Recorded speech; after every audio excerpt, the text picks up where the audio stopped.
Bienvenidos a nuestra emisión semanal de Diálogos que Transforman, que pues semana a semana el Encuentro Ciudadano por la Paz y el Centro Cultural de los Cruzados de Cristo Rey organizamos para llevar a ustedes diferentes conferencias y puntos de vista respecto a la problemática actual, respecto a temas de sociales, sobre temas de espiritualidad, sobre temas que tienen que ver con la doctrina social de la Iglesia.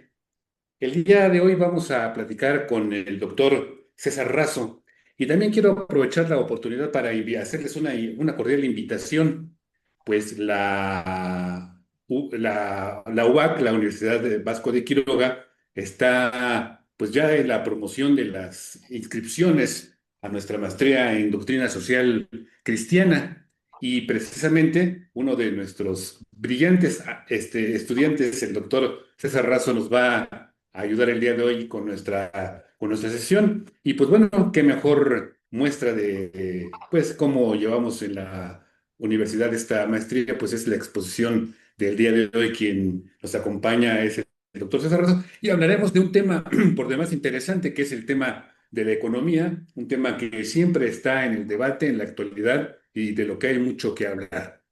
Y antes de que le demos la palabra tanto a César y que nos lo haga a favor de presentar Jorge, quiero comentarles para quienes están aquí en el Zoom y por supuesto a quienes nos siguen en Facebook, que tuvimos un pequeño problemita ahí con la liga de la sala de Zoom y por eso nos retrasamos un poco en la transmisión. Y luego también la transmisión en Facebook nos falló un poquito porque hubo un pequeño delay, pero ya está todo listo. Y muchas gracias, doctor César, por acompañarnos. Y Jorge, si eres tan amable de presentar a nuestro invitado del día de hoy.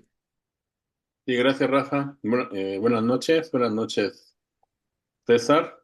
Vamos a presentar. Como dijo Rafa, estás todavía eres alumno de la maestría. A mí me da pena que haya sido mi alumno y yo tu profesor, porque sabes un montón, ¿no? Dice, César Augusto Razo Villagómez es economista, docente de posgrado, e investigador, con una trayectoria orientada al servicio, el bien común y la formación de personas.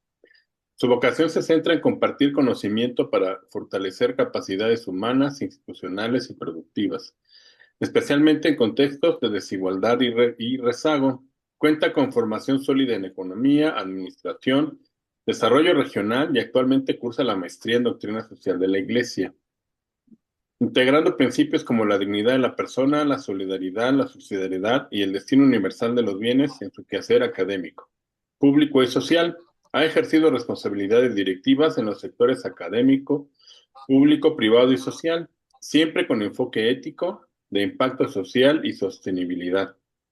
Como profesor universitario, promueve una educación con sentido, crítica y comprometida con la realidad, formando líderes con responsabilidad social. En el ámbito social, ha encabezado y acompañado organizaciones civiles enfocadas al desarrollo humano, la capacitación, la transparencia y la participación ciudadana.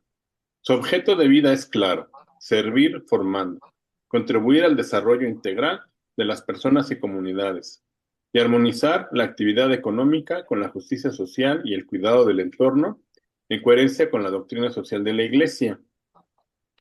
Y nos va a dar una plática, estamos aprovechando, estamos en el entorno, en el aniversario del fallecimiento del Papa Francisco, y ahí a César tuvo la brillante idea de platicarnos acerca de las posturas económicas del Santo Padre, que fueron tan particulares y tan acertadas. Adelante, César. Es todo el Gracias, micrófono. Jorge. Gracias, Rafael. Pues antes que nada, digo, antes de iniciar yo con mi charla, yo sí quisiera también reiterar esta invitación que nos hace Rafael a aquellos que no son parte todavía de la maestría de doctrina social de cristiana de la UBAC, pues que invitarlos a que se inscriban, digo, independientemente yo de mis estudios o el perfil académico, digamos, economista, doctor en administración de empresas, siempre he sido una persona muy comprometida con la parte de la pastoral social dentro de mi parroquia. Pero comentaba con la doctora Sara Funes, quien es la coordinadora de esta maestría y nos acompaña por aquí también de escucha el día de hoy. Comentaba con ella en estos días que a mí algo lo que me sirvió muchísimo fue para motivarme más a seguir con mi labor de servidor dentro de la parroquia, pero principalmente servidor de la sociedad, ¿no? Y ahora en cada rubro, en cada aspecto, no solamente dentro de la parroquia, en cada área donde voy, pues trato de llevar yo compartir este mensaje de estos principios del bien común, de la solidaridad, subsidiariedad que nos habla la doctrina social cristiana. Y bueno, sin más, reiterarles esa invitación y doy pie a mi presentación. Déjenme nada más aquí la... Me comentas, Jorge, si ya la tenemos por ahí. Se ve perfectamente. Ok, permíteme. Bueno, pues digo, darles la bienvenida a todos, principalmente a mis compañeros de la maestría, que veo por aquí algunos, a mis profesores, que tengo a bien compartir este foro con algunos de ustedes, y bueno, también a quienes nos sintonizan ahí a través de Facebook Live y a través de Zoom. Hoy nos convoca este tema de reflexión urgente que está, bueno, especialmente diseñada para todos ustedes, pero también para líderes empresariales, economistas y aquellos responsables de políticas públicas. El título de esta sesión pues puede sonar un poco disruptivo, como vemos aquí el mapita que se ve aquí. El título es Esta economía mata. Y es el llamado urgente que el Papa Francisco hace a la inclusión a través del trabajo digno. Vemos este kintsugi japonés, que es, recordemos, esta técnica que los japoneses tenían cuando se rompía una vasija, le ponían oro, ¿no? Como lo vemos aquí en este mapamundi, donde vemos representada la economía de con oro. Y bueno, nuestro sistema hoy está fracturado, pero tiene arreglo, tiene arreglo. Y vamos a ver, vamos a ir explorando, vamos a hacer una síntesis estratégica de esta visión del Papa Francisco sobre la crisis antropológica actual, no solamente económica, esta peligrosa cultura del descarte que él hablaba, y cómo también la economía civil surge como una gran alternativa para sanar las sociedades. A menudo medimos nuestras crisis económicas mirando solo lo visible. Aquí vemos en esta diapositiva, quiero que nos concentremos en la parte inferior de la diapositiva, donde la parte gris, veámoslo como unos cimientos y la parte superior como esa estructura, esa estructura que emerge. Pero a menudo, medimos nuestras crisis económicas solamente mirando lo visible, el desempleo crónico, la deuda pública insostenible, una desigualdad material extrema que no nos deja crecer. Pero el Papa Francisco nos advierte de esta crisis en su raíz, en esa crisis antropológica y cultural, y bueno, no estamos simplemente ante un sistema que falla económico, que falla matemáticamente, estamos ante una economía que mata. Eh, Son palabras fuertes, pero sí, voy a ir desmenuzando esta frase a lo largo de esta charla y por qué decidí titularle esta economía que mata, ¿no? Y es principalmente porque desecha la dignidad humana en nombre del lucro ciego, del generar esos recursos económicos a costa de lo que sea. De lo que sea. Y hay que analizar qué sostiene esta crisis estructural. Tres pilares fracturados que mencionaba esta parte inferior de la gráfica. Primero, la idolatría al dinero, donde el capital deja de ser una herramienta para convertirse en un fin absoluto. Segundo, la cultura del descarte, que reduce no solamente las cosas materiales, sino al ser humano a un simple bien de consumo que si, perdón, que si no produce, se usa y se tira. Es decir, pues todas aquellas personas que ya no están a lo mejor en una edad productiva o que no tienen los conocimientos, la preparación, o ahora con el tema pues de esta innovación tecnológica, pues aquellos que no están preparados para esto, que se trata únicamente de usarlos mientras sirvieron y después de eso desecharlos. Y tercero, una miopía tecnocrática que ha separado de esta forma tajante la ética de la conducta empresarial. También frente a esta exclusión estructural, la respuesta más común pues suele ser el asistencialismo, que hoy pues nos damos cuenta cómo ciertas formas de gobierno pues se enfocan únicamente en pues, este asistencialismo. Pero debemos desenmascarar este engaño. Un capitalismo salvaje efectivamente genera sistemáticamente marginación, no solo porque explota a las personas, sino porque las declara sobrantes, desechables, descartables, fuera de ese sistema de producción. ¿Y cuál es la falsa cura que solemos aplicar?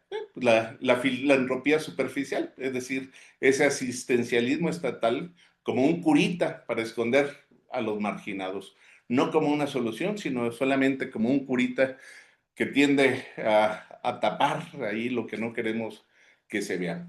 El principal problema ético aquí es que el sistema crea descartados para después intentar esconderlos y cuidarlos o cuidarlos pasivamente. Es decir, el sistema no se está encargando de resolver la situación de fondo, sino pues, genera el problema y después les estoy dando estos paliativos. La beneficencia atiende la urgencia, sí, pero las obras de caridad no pueden reparar los daños cometidos en el proceso original de la creación de la riqueza. Si no se acompaña de reformas estructurales, la beneficencia simplemente va a cronificar la marginación, es decir, vamos a ir prolongando esto cada vez más. Observemos cómo funciona esta lógica asistencial. Respondemos a una urgencia entregando recursos, lo cual otorga una supervivencia a corto plazo, un alivio pasajero. Pero esto genera dependencia estatal y marginación crónica, devolviendo al individuo la exclusión. Podemos ver en esta gráfica del lado izquierdo, pues cómo simplemente se trata de un alivio pasajero, pero hacemos que estas personas finalmente retornen a esa exclusión. Es un bucle sin salida, como nos recuerda el Papa Francisco, los planes asistenciales solo deben pensarse como respuestas pasajeras. Perdón, voy a tomar un poco de agua.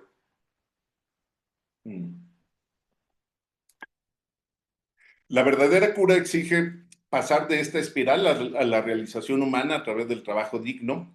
Vemos del otro lado, pues esta escalera que nos lleva a dignificar a la persona. Cuando creamos fuentes de empleo sostenibles, logramos la integración de la persona al mercado. Ese empoderamiento permite que el trabajador co-cree el valor, logrando una realización humana y finalmente una verdadera inclusión y movilidad social. Son escalones que pues cada vez va subiendo y dignificando a la persona. Perdón, ya no estoy viendo yo la presentación. ¿La están viendo ustedes?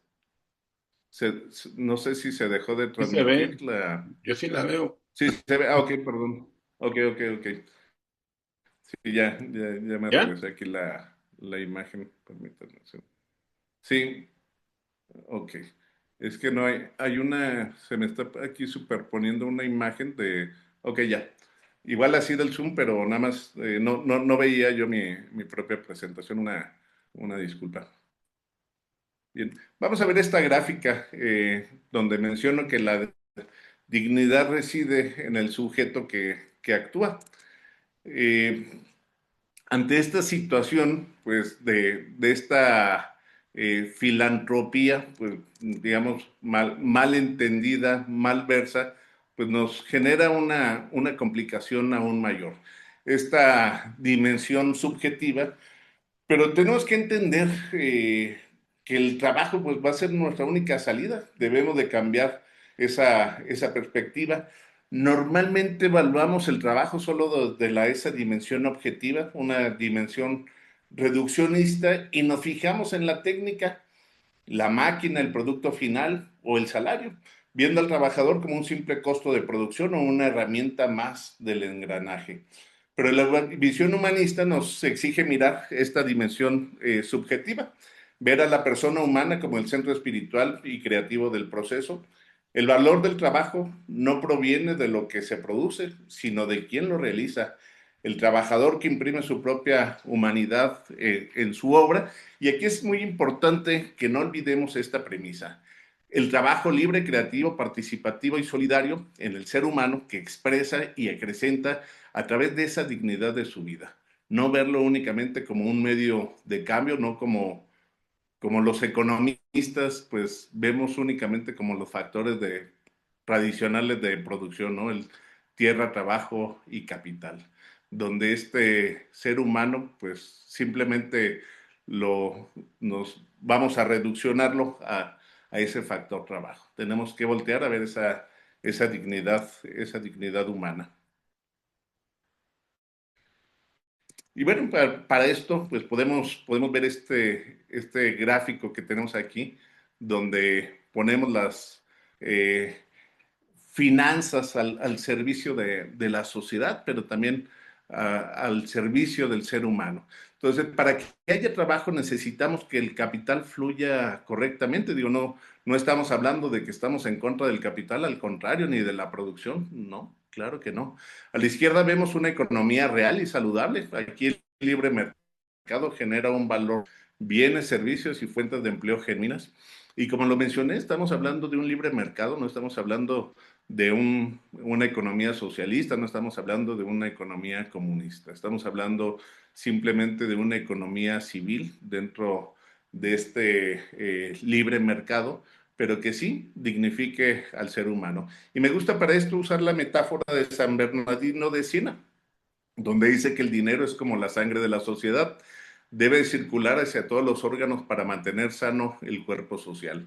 Y voy a tratar de explicar esta metáfora de San Bernardino, en donde tenemos la circulación vital. Digo, todos sabemos que si no tenemos pues nuestro sistema circulatorio funcionando bien, desbloqueado, sin colesterol, sin nada, funcionando en óptimas condiciones, pues no tenemos esa eh, circulación de manera adecuada.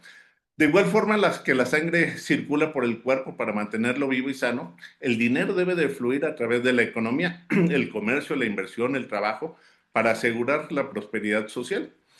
¿Cuál es el peligro aquí entonces de que se estanque la economía? Si el dinero se acumula excesivamente sin moverse, es decir, una avaricia o atesoramiento estéril, pues la sociedad puede sufrir de una anemia económica, ¿sí?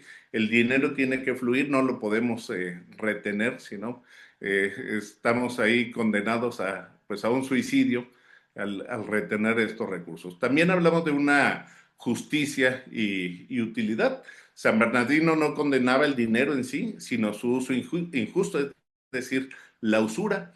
Defendía que el dinero invertido de manera productiva y honesta beneficiaba a la comunidad.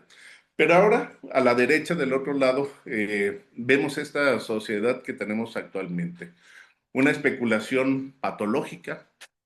Hay una autonomía absoluta de los mercados financieros, totalmente desconectados de la industria, donde el capital busca reproducirse a sí mismo sin crear ni valor humano, ni empleo, ni producción siquiera. Este es un envenenamiento de la sangre, es una toxicidad financiera que sacrifica a las personas ante simplemente reduccionarlos a fríos cálculos de utilidad. Debemos de recuperar la circulación hacia la base de la sociedad.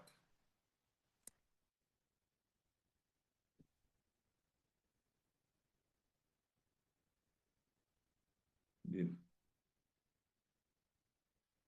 ¿Cómo pasamos de esa toxicidad a una sanidad social? A través de una transición del neoliberalismo excluyente a una economía civil. Hablaba pues les decía que no se trata, la economía civil no se trata de un socialismo, no se trata de un comunismo, pero tampoco se trata de un neoliberalismo excluyente. El capitalismo salvaje Dentro del capitalismo salvaje, el objetivo primario pues es la máxima y absoluta utilidad a corto plazo y a costa de lo que sea. En una economía civil el objetivo es el desarrollo integral humano y un bienestar común sostenible. En el primer modelo, en el de la izquierda, el lucro es el fin único y la medida absoluta del éxito. En el modelo civil, el lucro es vital, sí, pero como un indicador de eficiencia y sostenibilidad, no como el propósito final de la existencia de la empresa. En el neoliberalismo, en el otro bloque, el neoliberalismo es visto como un costo, como una carga, el trabajador, ¿sí? El objetivo primario. En la economía civil es visto como un recurso potencial, un sujeto de derechos que debe ser integrado proactivamente mediante la creación de fuentes de trabajo digno y no mediante asistencialismo reactivo. Es decir, no podemos estar manteniendo una estructura productiva únicamente a través del asistencialismo. Esto es un costo pues, que nos va a llevar a esta economía que mata. ¿Sí? Cuando me refiero a una economía que mata, estoy tomando en consideración estos aspectos. Pero también tradicionalmente durante siglos hemos estado atrapados en un falso debate únicamente de dos opciones, ¿sí? De la mano invisible de Adam Smith y por la otra de una mano visible que sería el Estado.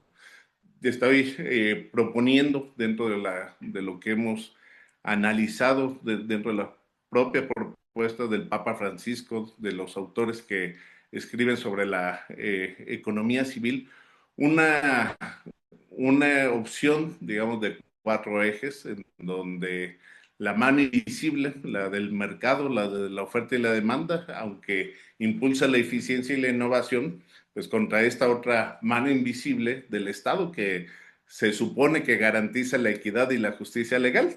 Digo, porque ese es el supuesto del Estado, ¿no? Ahora, pues se trata de analizar si efectivamente lo está haciendo, si el Estado está garantizando esa justicia legal. Sin embargo, pues esto es un binomio excluyente. La economía civil propone un modelo de a cuatro manos. Las dos primeras que ya hemos hablado, pues debemos de sumar urgentemente la mano de la ciudadanía, una sociedad civil activa, organizada bajo principios de reciprocidad y gratuidad. Ahorita vamos a hablar sobre la gratuidad. La gratuidad no se trata de regalar las cosas, voy a profundizar un poquito más sobre ello, pero esta reciprocidad y estos principios que también en la doctrina social del cristiano, pues los vemos como el bien común, como la solidaridad, subsidiariedad, lo vamos a analizar aquí a través de la economía civil bajo otro contexto. El pensamiento social católico, pues la gratuidad no significa regalar las cosas o dar servicios sin cobrar, ¿no? Ya que esto sería imposible y autodestructivo para cualquier empresa. Por el contrario, la gratuidad debemos de referirla a los siguientes aspectos fundamentales. Primero, de hecho, de ellos a la dignidad inalienable de la persona. La gratuidad se expresa como una idea ética de que el ser humano no tiene precio, sino dignidad. No podemos estar comprando la dignidad de nadie. Significa renunciar a cualquier poder de dominación sobre los demás y a situar a la persona dentro del centro de toda actividad económica, considerándola como el fundamento y la finalidad del mercado. La lógica del don. ¿Qué es la lógica del don o a qué me refiero con la lógica del don? Pues es el sentido del trabajo, es aplicar la gratuidad que implica donar un sentido humano y un servicio en el quehacer económico. Antes de realizar una transacción comercial, el empresario que vive la gratuidad debe de preguntarse si lo que vende está bien hecho, si realmente es bueno, si va a servir, si va a ayudar de manera auténtica a las personas. No únicamente vender por vender o generar un lucro por generarlo. Entonces, en lugar de ver la relación económica como un simple mecanismo para maximizar sus utilidades, pues voltear a ver antes las necesidades de la gente y tratar de efectivamente de solucionar una problemática, una necesidad que tengan. Entonces, Tenemos también lo que es la fuente de la verdadera libertad y vocación. Reconocer que la gratuidad es admitir que hay acciones que se realizan simplemente porque son buenas y tienen valor por sí mismas, más allá de los incentivos o las recompensas económicas que pudiéramos esperar de ellos. Es decir, perdón, solo donde hay una verdadera gratuidad hay una verdadera libertad. Y la última manita que vemos por aquí, pues es la mano del liderazgo, ¿sí? Ya hablamos de la mano invisible, de la mano visible, y ahora finalmente de esta mano de liderazgo. Eh, esta mano de liderazgo es representada por la empresa civil, pero son empresas que tienen una vocación social, son empresas que interiorizan en un impacto en la comunidad. La integración de estas cuatro fuerzas va a generar esa subsidiariedad circular que rescata la economía y que pone pues al ser humano al servicio del ser humano. No, no, y también a la economía dentro del servicio del ser humano. Vamos a ver aquí esta gráfica que generé, se me hace muy interesante, sobre todo aquellos que estamos acostumbrados a trabajar con gráficas de economía, pues vamos a ver aquí dos modelos que pudieran ser pues, dispares entre ellos, ¿no? El primero de ellos, pues, es el éxito va a depender de los bienes que producimos, pues, estamos acostumbrados a ver ellos, ¿no? Y tenemos esta línea gris que está representada por esos bienes materiales, tienen una utilidad y la utilidad generalmente tiene rendimientos decrecientes, es decir, tenemos utilidades marginales por consumir más de un bien material, pues cada vez vamos a tener menos satisfacción. Es decir, si tenemos hambre y antojo, comemos una primera rebanada de pastel, pues vamos a decir, oye, qué rico, esto me gusta y me siento satisfecho. Una segunda rebanada de pastel, pues está bien, digo, ya me la comí, pero por antojo nada más, pero ya me está generando un poquito de incomodidad. Al momento de comernos esa tercera rebanada de pastel, pues va a aportar no solamente menos placer, sino va a aportar incomodidad, ¿no? Por eso vemos una curva gris que va hacia abajo, y digamos que sus rendimientos pues son decrecientes. Sin embargo, tenemos la línea dorada, que es la que denomino aquí de los bienes relacionales. Los bienes relacionales son la confianza, la amistad, la reciprocidad. Y el motor de estos bienes relacionales, pues para que existan, es la motivación de la gratuidad, la cual es indispensable. Esto quiere decir que la relación interpersonal se valora como un fin en sí mismo. Si las personas interactuamos de forma puramente instrumental, viendo al otro únicamente como un medio para hacer negocios, pues los bienes relacionales sencillamente desaparecen, ¿no? Ya no serían bienes relacionales. Por tanto, pues vemos que aquí, entre estas dos gráficas, su matemática es inversa. Su utilidad, en este caso, de las bienes relacionales es creciente. Cuanto más practicamos bienes relacionales, se van a consumir en su conjunto un mayor valor, una mayor cohesión social. El mercado moderno es muy eficiente produciendo bienes privados, pero padece de una severa escasez de los bienes relacionales, ¿sí? Lamentablemente somos muy individualistas, somos muy egoístas y generalmente vemos por nosotros únicamente, ¿no? No nos preocupamos, no hacemos vivo el evangelio de compartir y servir a los demás, ¿sí? La empresa civil existe precisamente pues, para restaurar este balance, para que volteemos y veamos por los demás a través de los bienes relacionales.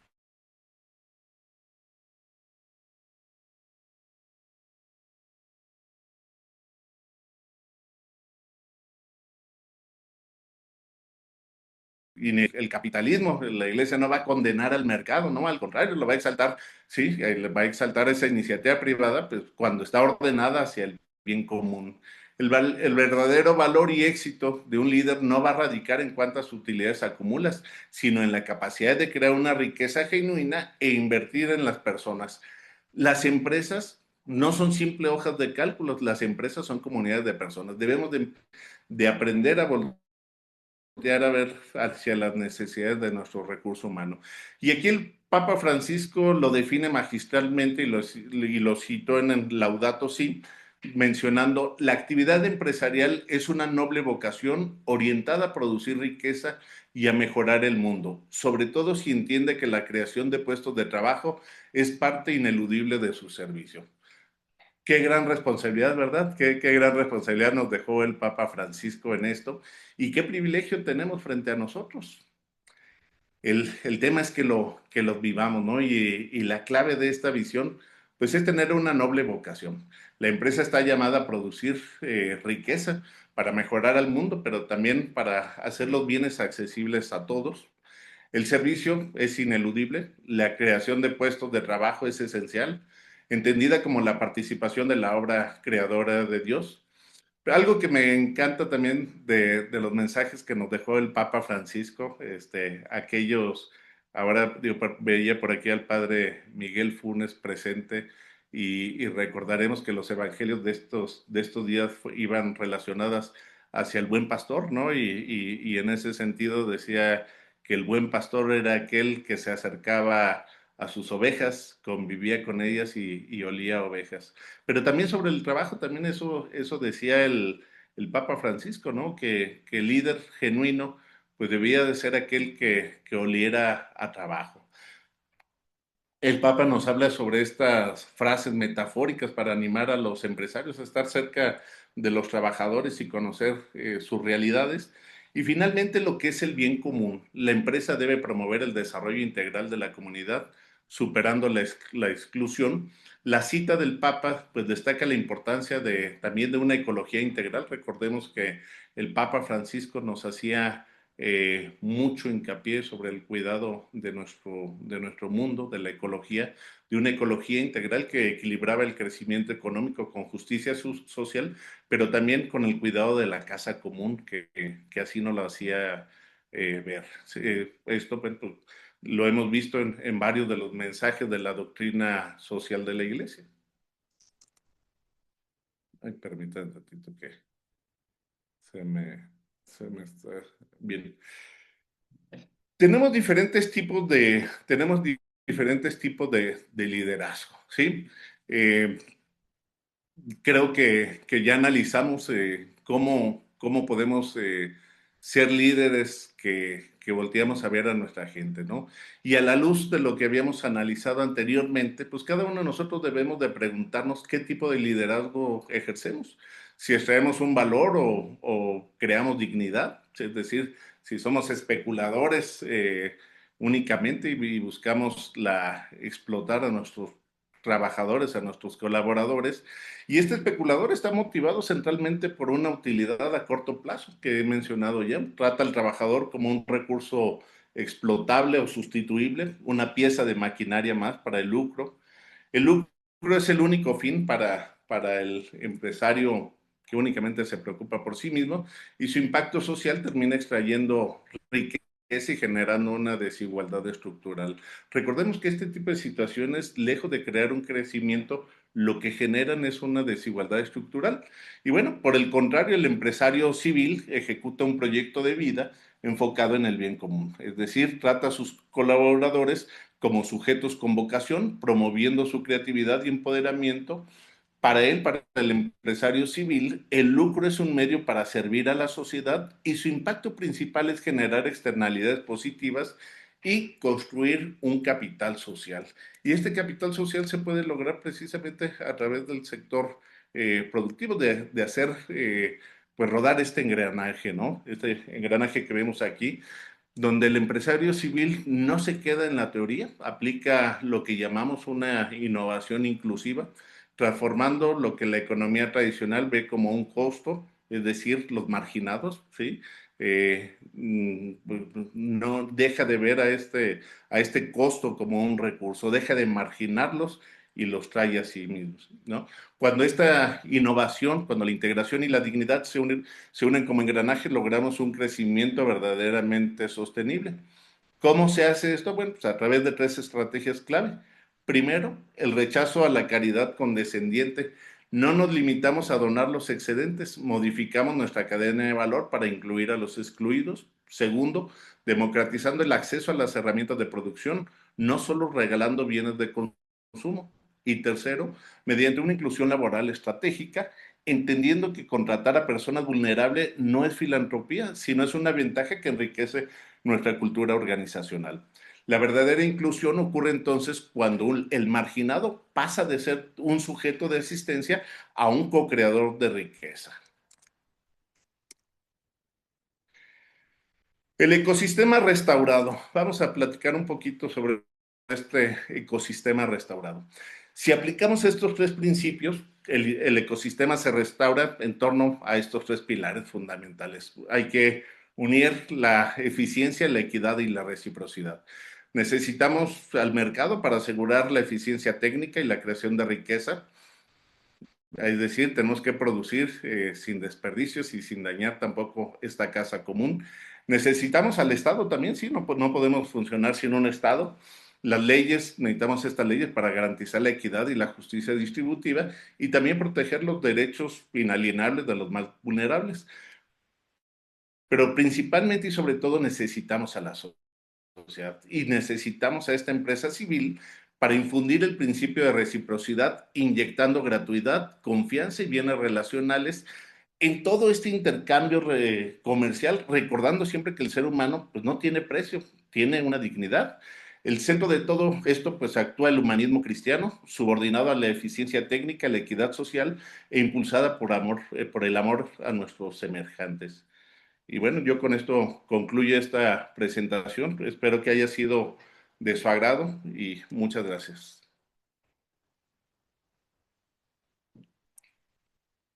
Muchas gracias, César, muy interesante.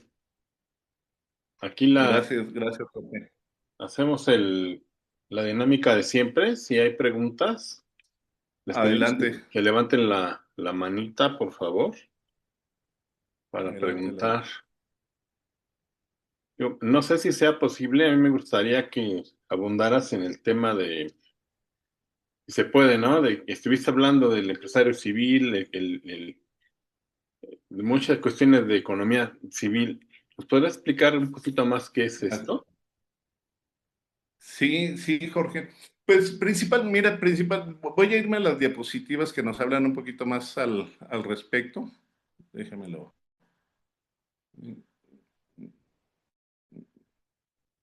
Ok. Quiero ver si puedo mover un poquito las pestañitas. Esto que me están.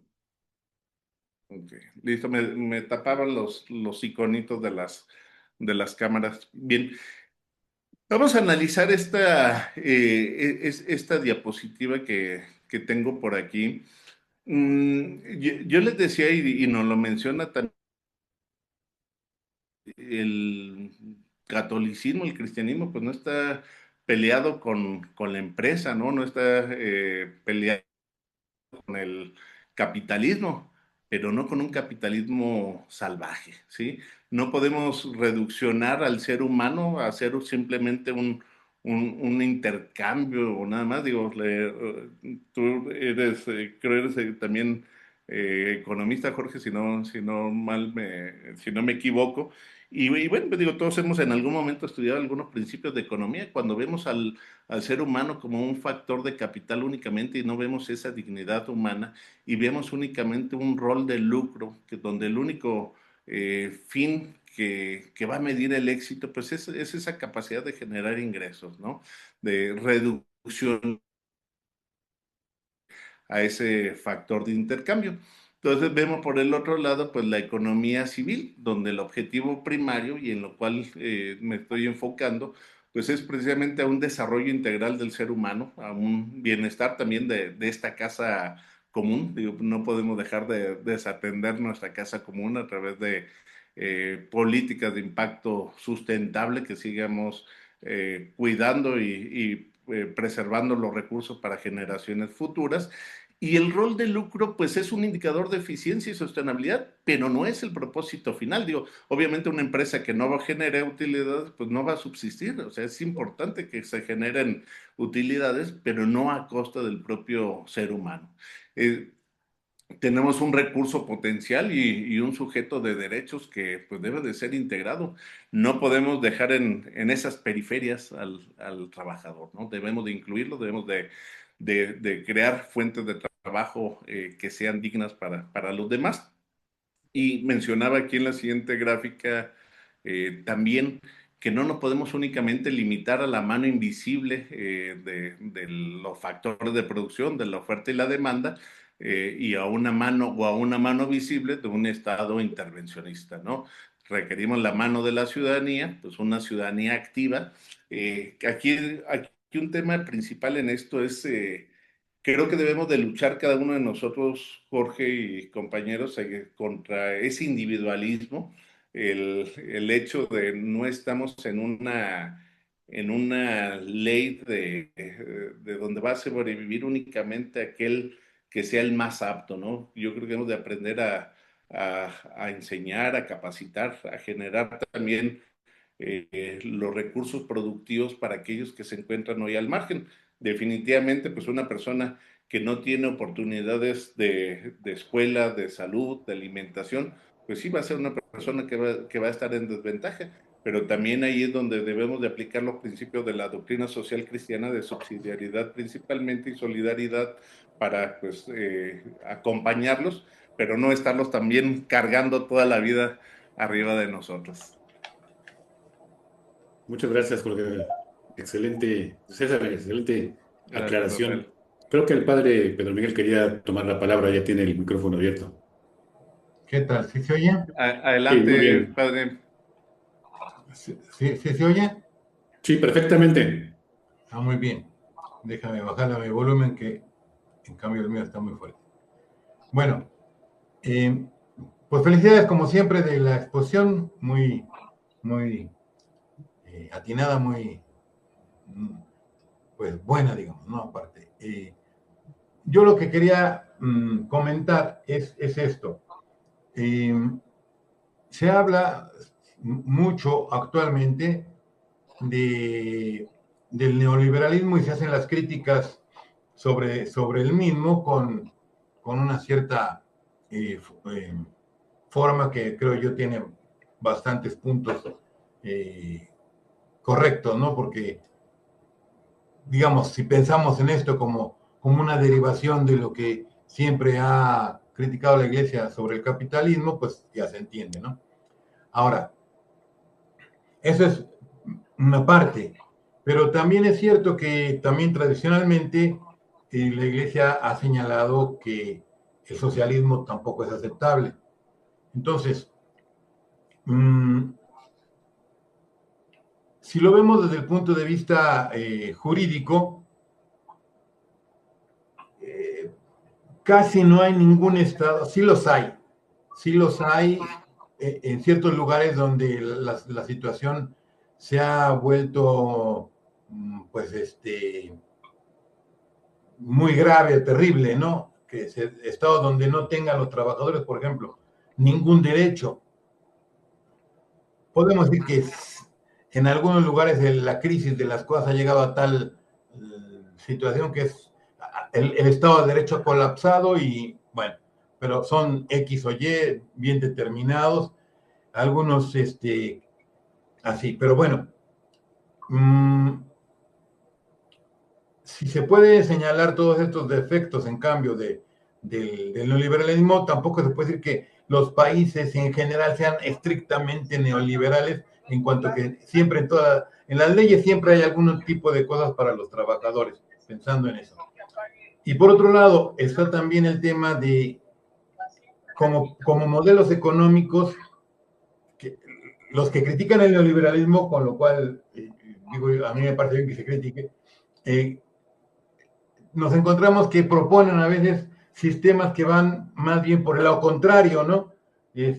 Cuando también vemos que oye, pues, ha sido un fracaso, la economía soviética fue un fracaso, la economía de Cuba es un fracaso, la economía de Venezuela, y por decir más, por no decir más, si dicen, es que China, pues sí, pero China no siguió una economía de ese tipo finalmente, de hecho hasta que la abandonaron empezaron a crecer económicamente. Entonces, creo yo que hace falta también señalar la otra parte, ¿no? Y hacer esta mentalidad individualista que existe, no es que sea como ya una determinación en las leyes de los estados, sino que es una tendencia que se da en las personas, ¿no? En ciertas empresas. creo yo que sí, pero, en fin, creo que con estos puntos señalo yo esto como para ver, ¿no? A ver qué nos puedes comentar, ¿no? Gracias. Sí, gracias, padre Miguel. Sí, definitivamente digo, lo que comenta es cierto, digo, no estamos así aquí haciendo una crítica total del neoliberalismo y tampoco estamos aplaudiendo digamos, a la otra contraparte, ¿no? No estamos aplaudiendo mucho menos al socialismo ni al comunismo, sino estamos.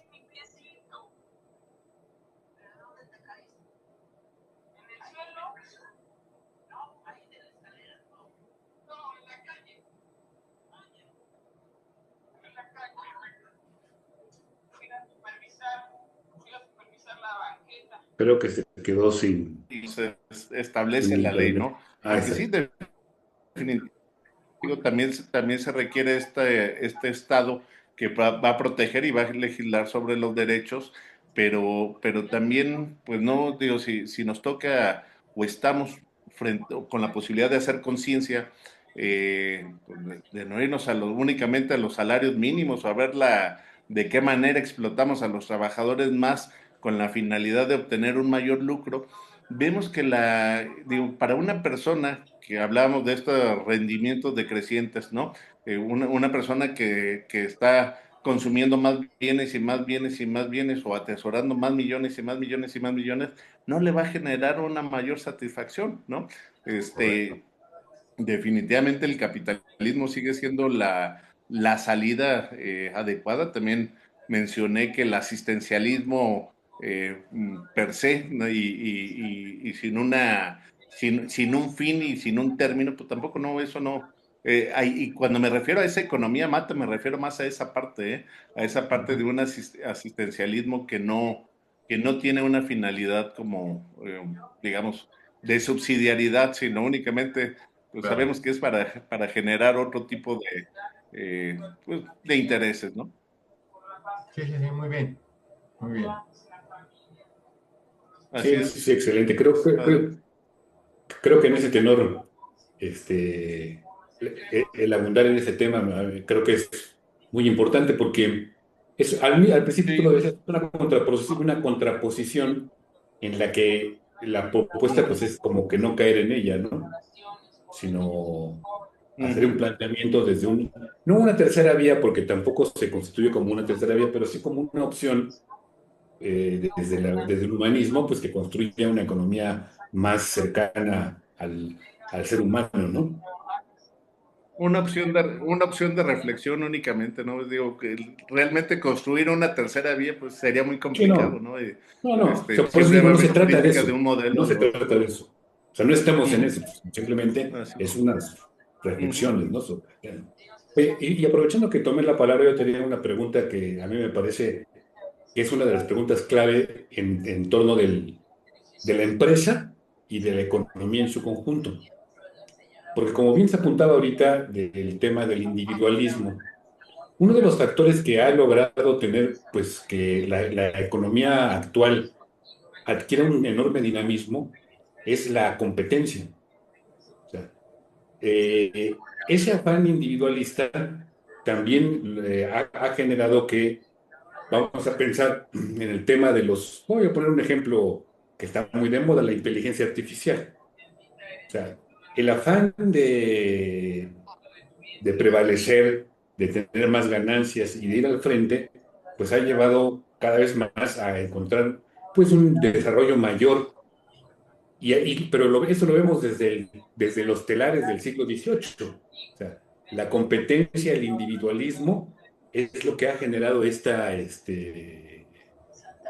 estas mejoras que han terminado por hacer que más población pues se incorpore a esta dinámica.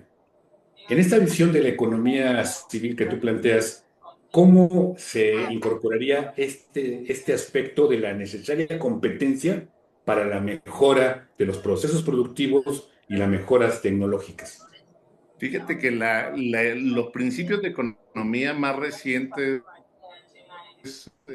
Rafael, vienen también migrando hacia una economía colaborativa, ¿eh?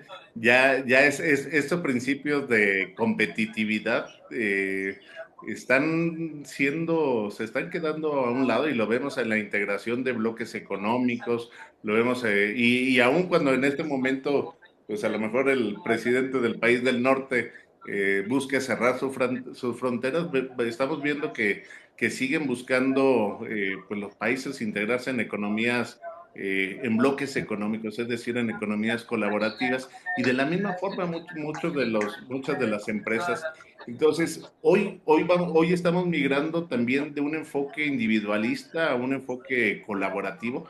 Va siendo gradual, no va siendo, pero sí se va dejando poco a poco ese individualismo. Yo al menos lo percibo así en el aspecto de la economía global. Fíjate que en ese tenor hay un ejemplo que he Ujú, estado empezando a analizar, que es y que Pedro Miguel pues también lo conoce porque utiliza Linux. ujú, sí, Todo el ambiente del desarrollo tan grande que tiene Linux, que es el gran competidor, es el gran competidor de Microsoft.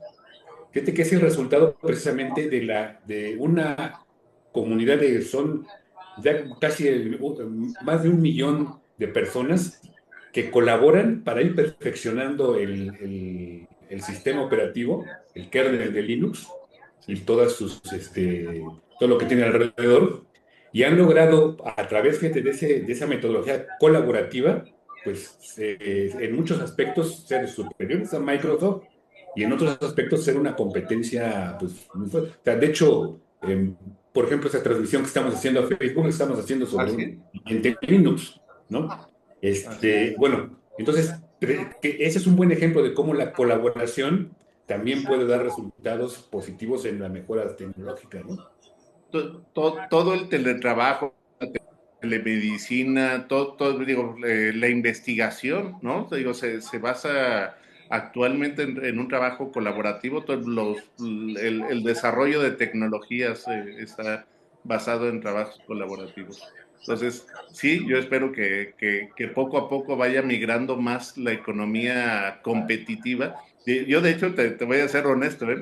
Yo hace 10 años todavía era 100% pro competitividad. De hecho, muchos de mis temas de investigación, competitividad de las cadenas de valor, ¿no? Pero hoy cada vez me inclino más hacia lo que es el trabajo colaborativo. Así es que yo creo que ahí vamos a encontrar muchos resultados y en que vayamos dejando el individualismo a un lado, nos preocupemos por los demás y busquemos sinergias. Muy bien, muy bien. Pues no sé si alguien tenga por aquí alguna otra pregunta. Acá en el Facebook no veo tampoco alguna. ¿Alguien más quisiera? Bueno, creo que Sí, todavía tengo adelante. prendido el micrófono. Solamente como complemento también ya de lo que se ha estado diciendo aquí, a mí me parece que antes de Francisco, que obviamente están todos los papas, tantos papas y tantas cosas, muy interesantes, digamos, en esta desarrollo de la doctrina de la Iglesia a partir de León XIII, pues es tremendo, ¿no? Y luego ya tenemos esto que nos está exponiendo del Papa Francisco, pero yo me quisiera ir más atrás, mencionar una cosa de mucho más atrás, que es a Santo Tomás, porque entonces eh, Santo Tomás tiene en la Suma Teológica una parte que cuando habla del hurto y la rapiña y esas cosas, habla también de la propiedad. Y es muy interesante porque se pregunta si es lícito que alguien posea una cosa como propia. Y bueno, ya sigue él sus esquemas de siempre para ir analizando bien puntualmente cada detalle, ¿no? de lo que va a decir. Y no, obviamente no lo voy a decir aquí. Simplemente que en su respuesta, pues él habla de que se necesita que las personas tengan algo como propiedad, ¿no? Pero a mí me llama la atención cuando él habla, en una de las respuestas a las objeciones, habla de que la comunidad de los bienes, que sería lo que hoy nosotros estamos muchas veces nombrando como el destino común de los bienes. Entonces, la comunidad de los bienes se atribuye al derecho natural y explica, no porque el derecho natural disponga de que todas las cosas deban ser poseídas en común y que nada deba poseerse como propio, sino porque, ahorita sigo con lo demás, entonces, no es por eso, o sea, el destino universal de los bienes no quiere decir que nadie posea algo como propio, o sea, ya lo está diciendo allí, ¿no? De hecho, ya dijo por qué es conveniente que esto suceda.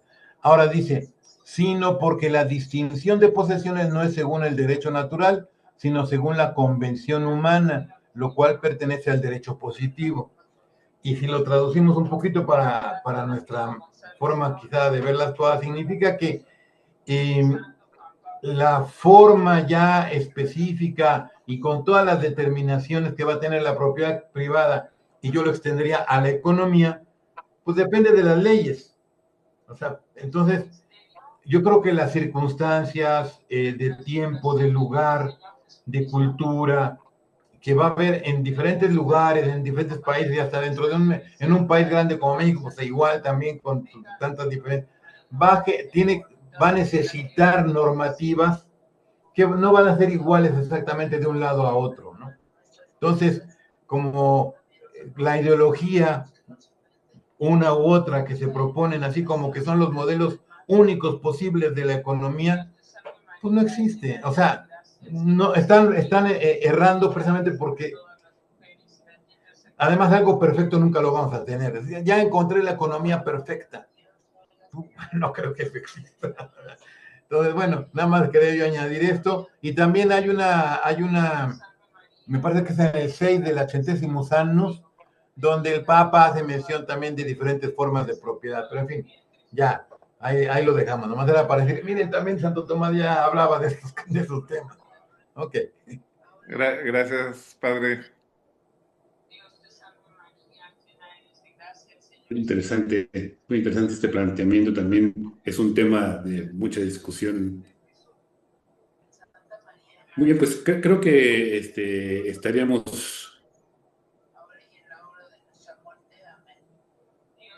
estamos terminando. Creí que había un mensaje en Facebook, pero no creo que no. Entonces, no sé si no hay ninguna otra observación. Jorge, ¿querías hacer alguna aportación?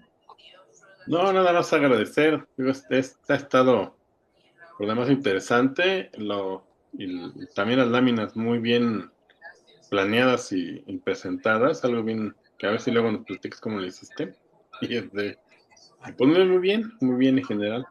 No queda más que invitarte a ver si en otra ocasión nos platicas y, por ejemplo, si ahondas un poquito, estaría bien interesante que nos platicaras del pensamiento de Benedicto XVI, la cuestión económica, que se parece mucho a esto que estuviste platicando, ¿no? Mucho, mucho. Pero bueno, Muy ya, bien, sí, con todo gusto. si tienes Preparamos un próximo tema. Gracias, la por la invitación que me generosidad. hicieron a su programa. Y bueno, pues estaremos por aquí acompañándolos próximamente. Y gracias a los que pues, nos escucharon desde sus hogares. Muchísimas gracias. Gracias a ti, César, que estuviste con nosotros. Una exposición de verdad muy, muy, muy interesante, muy importante, además, para el debate actual. Gracias a quienes nos acompañaron aquí en la sala de Zoom, a quienes nos siguen en Facebook, aquí en Diálogos que Transforman. Pues nos vemos la próxima semana a las 8 de la noche. Muchas gracias. Hasta pronto. Hasta luego, gracias, bye.